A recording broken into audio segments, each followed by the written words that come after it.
ಆತ್ಮೀಯ H16 news ಅರ್ಥಾತ್ ಸೀತಾರಾಮ್ ನ್ಯೂಸದ ವೀಕ್ಷಕರೇ, ನಾನು ನಿಮ್ಮವ ಎಂ ಆಯುಧ ಮಲ್ಲಪ್ಪ ಜೊತೆ ಅವರು.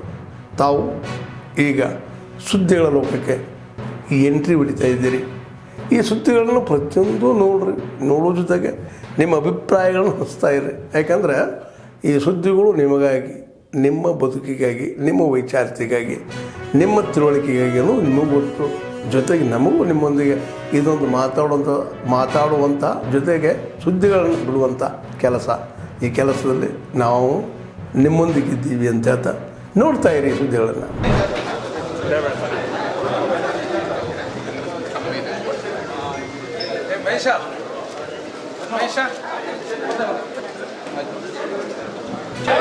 भारतीय जनता पार्टी की वंदे वंदे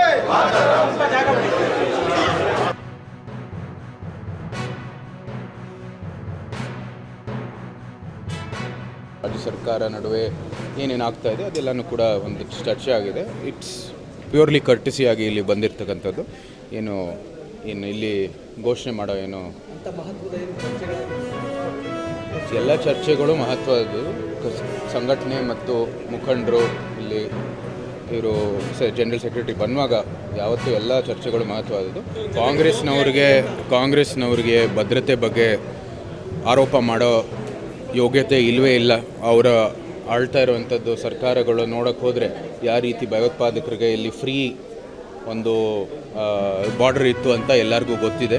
ಅವ್ರಿಗೆ ಯಾವುದೇ ರೀತಿ ಭದ್ರತೆ ಬಗ್ಗೆ ಪ್ರಶ್ನೆ ಮಾಡೋ ಯೋಗ್ಯತೆ ಇಲ್ಲ.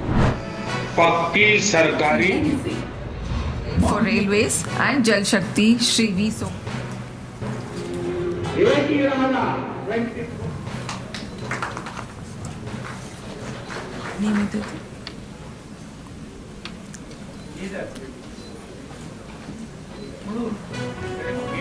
Meghna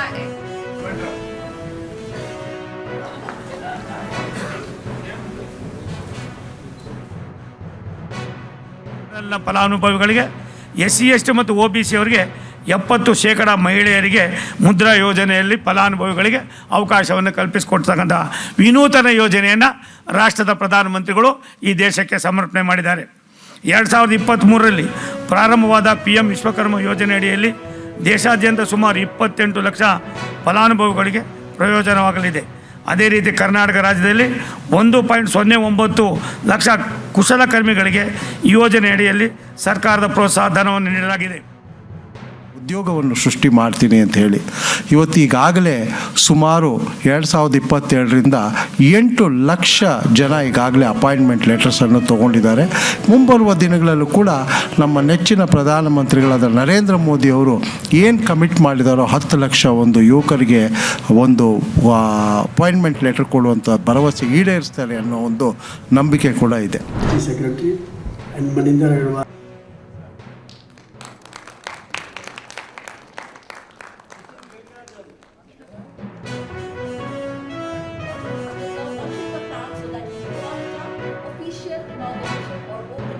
kindness center.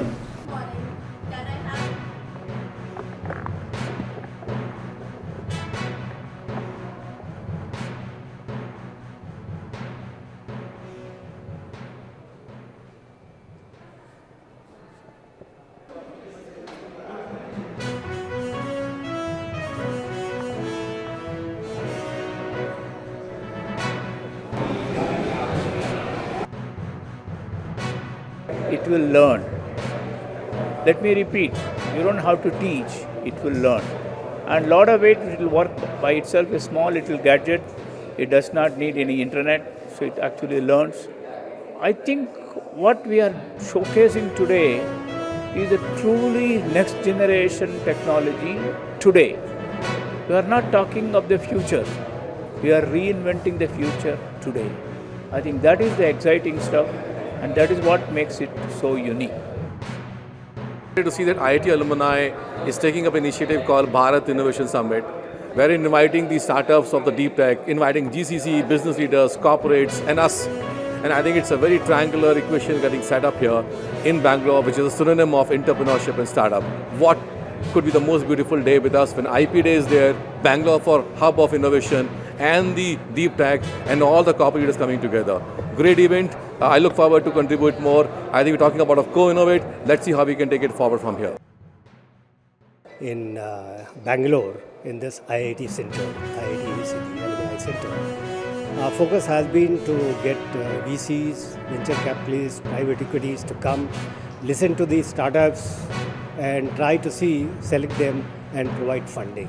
So this is an opportunity for startups to showcase what they are doing to private equities, to VCs and to a larger community for getting their help and support in expanding this startup. Registrations was more than 1,000, but we could choose only 550 attendees, and there are 250 startup founders who will be here. There are around 150 GCC leaders who are here. So I am very, very blessed to have all of you amongst us and hope it goes a success. And I'm sure we will try to, as Sanjeev Gupta from Karnataka Digital Economy Mission said, we will now keep on collaborating with each other. Deliberate on how we can make the India's economy by 2047 a $30 trillion economy, and here throughout this particular manthan there will be a lot of yield around how the startups can raise investments, how the GCCs can support in terms of the business as well as the funding, and how investors can figure out which are the right startups around the AI, around the deep tech, semiconductor, etc.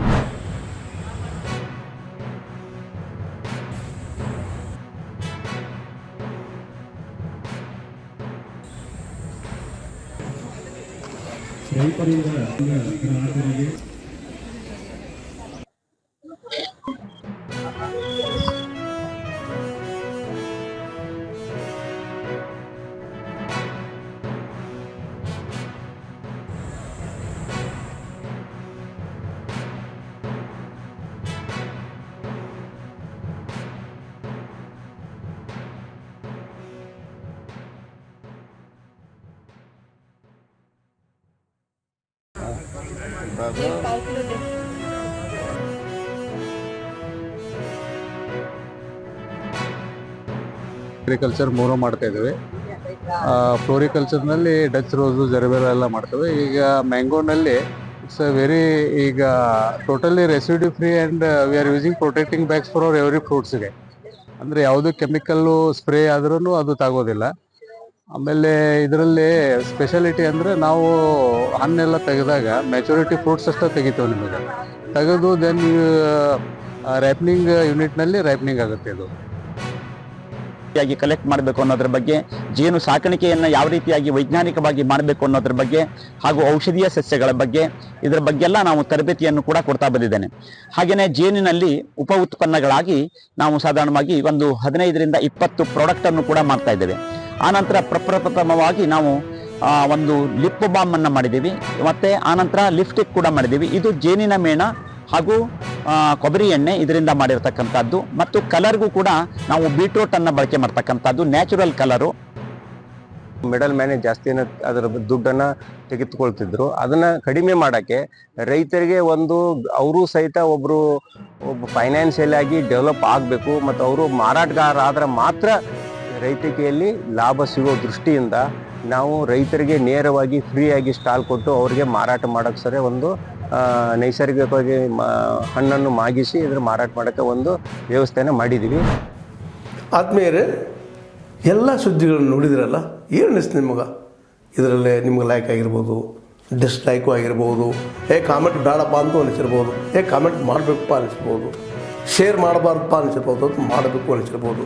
ಏನಾದರೂ ಆಗಲಿ share ಮಾಡ್ತಾಯಿರಿ, ಈ ನ್ಯೂಸ್ಗಳನ್ನ ಹಂಚ್ತಾ ಇರಿ, ಜೊತೆಗೆ ಇದಕ್ಕೆ subscribe ಆಗ್ತಾಯಿರಿ ಅಂತ ಹೇಳ್ತಾ H16 news ಅರ್ಥಾತ್ ಹೇ ಸೀತಾರಾಮ್, ಇದು ಸತ್ಯದ ಕೈಗೆ ನಡಿ. ವಂದನೆಗಳು.